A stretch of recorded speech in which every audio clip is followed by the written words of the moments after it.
चलिए next video हमारा ये है कि classification of solids and energy bands. Semiconductor हम स्टार्ट करने के पहले सब चीजें थोड़ा बेसिक आनी चाहिए, इसलिए मैं इस चीज को समझा रहा हूं। देखिए क्लासिफिकेशन ऑफ सॉलिड्स को जब हम क्लासिफाई करते हैं, बेसिकली हमें सॉलिड स्टेट फिजिक्स में सब चीजें पढ़नी है, लेकिन हम चूंकि इलेक्ट्रॉनिक्स में इसलिए थोड़ा हमें आना चाहिए। सॉलिड को जब हम क्लासिफाइड करते हैं तो कहते हैं कि सॉलिड तीन तरह के होते हैं, इंसुलेटर, कंडक्टर और सेमीकंडक्टर। बाद में इसका मैं डिस्कस करूंगा।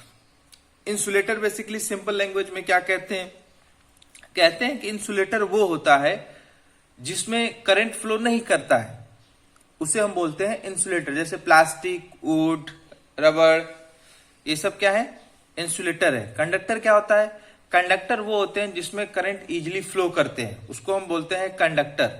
ठीक है। और सेमीकंडक्टर क्या होता है, सेमीकंडक्टर सिंपल लैंग्वेज में कहें कि वह मटेरियल जिसमें करंट की वैल्यू इंसुलेटर से ज्यादा हो और कंडक्टर से कम हो, उसको हम बोलते हैं सेमीकंडक्टर। ठीक है। जिसमें इलेक्ट्रॉन की वैल्यू या करंट जिसकी कंडक्टिविटी इंसुलेटर से ज्यादा हो और कंडक्टर से कम हो, that types of material is known as semiconductor. मैं बहुत डिटेल में नहीं जाऊंगा। अब इसी चीज को कहा जाता है कि एक टर्म में और डिफाइन किया जाता है फ्री इलेक्ट्रॉन के केस में, क्योंकि जो करंट फ्लो करती है वो फ्री इलेक्ट्रॉन के केस में करती है। तो कहा जाता है कि जब हम इसको फ्री इलेक्ट्रॉन के टर्म में पढ़ते हैं तो फ्री इलेक्ट्रॉन के टर्म में कहा जाता है कि फ्री इलेक्ट्रॉन के टर्म में कैसे पढ़ते हैं, तो कहते हैं कि जो इंसुलेटर होता है उसमें नंबर ऑफ फ्री इलेक्ट्रॉन की संख्या बहुत ही कम होती है। कंडक्टर जो होता है उसमें जो फ्री इलेक्ट्रॉन की संख्या होती है वो बहुत ही ज्यादा होती है। और जो हमारा सेमीकंडक्टर होता है उसमें जो फ्री इलेक्ट्रॉन की संख्या होती है वो कंडक्टर से ज्यादा और इंसुलेटर से कम होती है। ठीक है। इस तरह से भी हम इसको डिफाइन कर सकते हैं।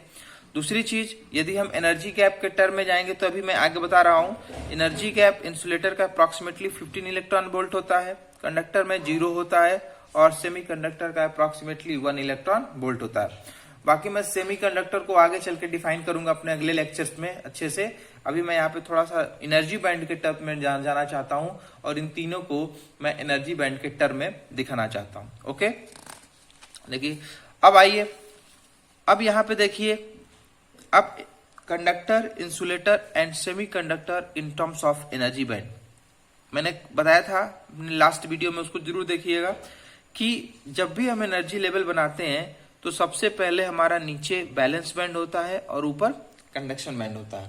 और एक चीज और, किसी भी मटेरियल में करंट तभी फ्लो करती है जब बैलेंस बैंड का इलेक्ट्रॉन कंडक्शन बैंड में शिफ्ट होता है। यानी यहां से चला इलेक्ट्रॉन जब यहां पे पहुंचेगा तभी उस मटेरियल में करंट फ्लो होती है, नहीं तो उस मटेरियल में करंट फ्लो नहीं होती है।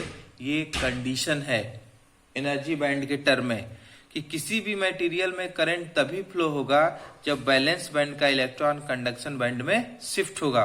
यदि यहाँ का इलेक्ट्रॉन यहाँ भी रुक गया तो वहां पे यदि यहाँ से चला इलेक्ट्रॉन सपोज करिए यहाँ रुक गया तो वहां पे उस मटेरियल में करंट फ्लो नहीं होती है। वो मटेरियल किस तरह का बन जाएगा, इंसुलेटर बन जाएगा। ठीक है। तो एनर्जी बैंड के केस में हमेशा याद रखिए कि जब तक बैलेंस बैंड का इलेक्ट्रॉन कंडक्शन बैंड में शिफ्ट नहीं करेगा तब तक उस मटेरियल में करंट फ्लो नहीं करेगी। ठीक है। अब एनर्जी बैंड के टर्म में हम तीनों मटेरियल जैसे कंडक्टर, इंसुलेटर और सेमीकंडक्टर को डिफाइन करेंगे। देखिए सबसे पहले मैं डिफाइन कर रहा हूं इंसुलेटर को। इंसुलेटर क्या है, हम जानते हैं बैलेंस बैंड नीचे होता है, कंडक्शन बैंड ऊपर होता है। बैलेंस बैंड और कंडक्शन बैंड के बीच में जो गैप होता है, इंसुलेटर की हम बात कर रहे हैं, जो गैप होता है वो गैप बहुत ही ज्यादा होता है। ठीक है। अप्रोक्सीमेटली कितना होता है, 15 इलेक्ट्रॉन वोल्ट के ये मिनिमम है, अराउंड होता है 15 इलेक्ट्रॉन वोल्ट। मटेरियल्स में ये जो गैप होता है ये बहुत ज्यादा होता है, अप्रोक्सीमेटली 15 इलेक्ट्रॉन वोल्ट। गैप ज्यादा होने का मतलब क्या होता है कि जब बैलेंस बैंड और कंडक्शन बैंड के बीच का गैप बहुत ज्यादा होगा और जब हम बैलेंसी इलेक्ट्रॉन को बाहर से एनर्जी देंगे तो यहाँ का इलेक्ट्रॉन इस कंडक्शन बैंड में शिफ्ट नहीं कर पाता है, यहां तक पहुंच नहीं पाता है, क्योंकि इनके बीच का जो गैप होता है वो बहुत ज्यादा होता है और हमें बहुत ज्यादा एनर्जी चाहिए बैलेंस बैंड को कंडक्शन बैंड में शिफ्ट कराने के लिए। तो जब हम बैलेंस बैंड के इलेक्ट्रॉन को एनर्जी देते हैं तो बैलेंस बैंड का इलेक्ट्रॉन यहां से जब कंडक्शन बैंड में शिफ्ट नहीं कर पाता है, इसलिए कहा जाता है कि इंसुलेटर के केस में करंट फ्लो नहीं करती है। तो आप याद रखिए कि इंसुलेटर में करंट इसलिए नहीं फ्लो करती है क्योंकि बैलेंस बैंड और कंडक्शन बैंड के बीच का जो गैप होता है वो बहुत ज्यादा होता है। और ठीक है, और दूसरी चीज, अब हम आते हैं कंडक्टर पे। कंडक्टर क्या होता है? कंडक्टर में क्या देखा जाता है, देखिए यहां से जो ये पोर्शन है, ये वाला आउटर पोर्शन, ये पूरा बैलेंस बैंड है, ठीक है, और ये जो आपका है ये आपका कंडक्शन बैंड है। यानी कहने का मतलब क्या, कंडक्टर के केस में जो बैलेंस बैंड और कंडक्शन बैंड होता है वो एक दूसरे को ओवरलैप करते हैं, टच करते हैं, एक दूसरे के ऊपर रहते हैं, ओवरलैप्स कर जाते हैं। तो जब बैलेंस बैंड और कंडक्शन बैंड कंडक्टर के केस में एक दूसरे के साथ ओवरलैप्स करते हैं और ये उस ओवरलैप्स पर, अब इसमें मान लीजिए यहां तक आपका कंडक्टर है, अब यहां पे एक भी इलेक्ट्रॉन हुआ, जब बैलेंस बैंड को आप थोड़ी सी भी एनर्जी दोगे और जैसे ही वो अपने जगह से हिलेगा, शिफ्ट होगा इधर उधर, तो वो कहां पहुंच जाएगा, कंडक्शन बैंड में, क्योंकि कंडक्शन बैंड और बैलेंस बैंड आपस में ऑलरेडी क्या कर रहे हैं, ओवरलैप्स कर रहे हैं।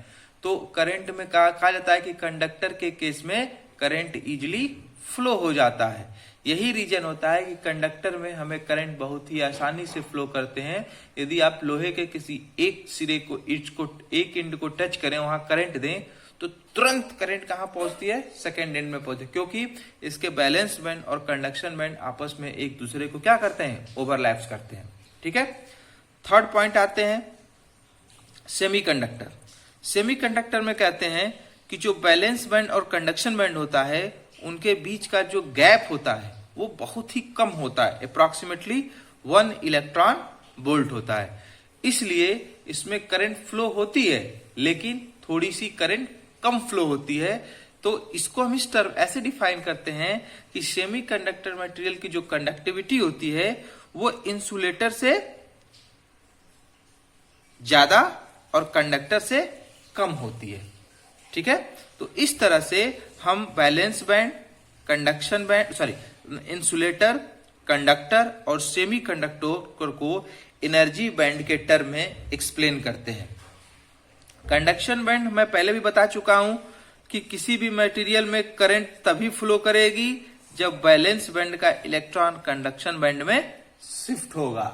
ठीक है, यदि ये यहां पर भी रुक गया तो करंट फ्लो नहीं करेगी। दूसरी चीज पॉइंट, बैलेंस बैंड कभी भी इम्पटी नहीं होता है, इसमें हमेशा एक ही मिनिमम इलेक्ट्रॉन होगा, लेकिन होगा जरूर, यह इम्पटी हो सकता है, लेकिन बैलेंस बैंड कभी भी इम्पटी नहीं होता।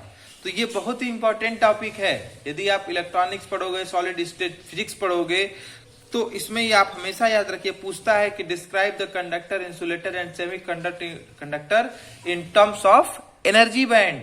तो एनर्जी बैंड के टर्म में जब आप डिफाइन करोगे तो इस तरह से दिखाओगे कि इंसुलेटर, बैलेंस बैंड और कंडक्शन बैंड के बीच में काफी गैप होता है।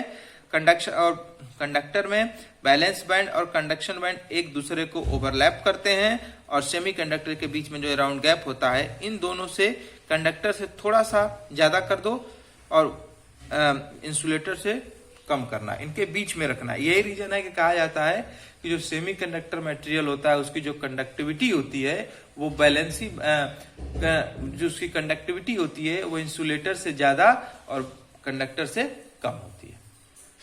ठीक है, इस तरह से हम कंडक्टर, इंसुलेटर और सेमीकंडक्टर को एनर्जी बैंड के टर्म में फिगर्स के साथ एक्सप्लेन करते हैं। Okay, thank you.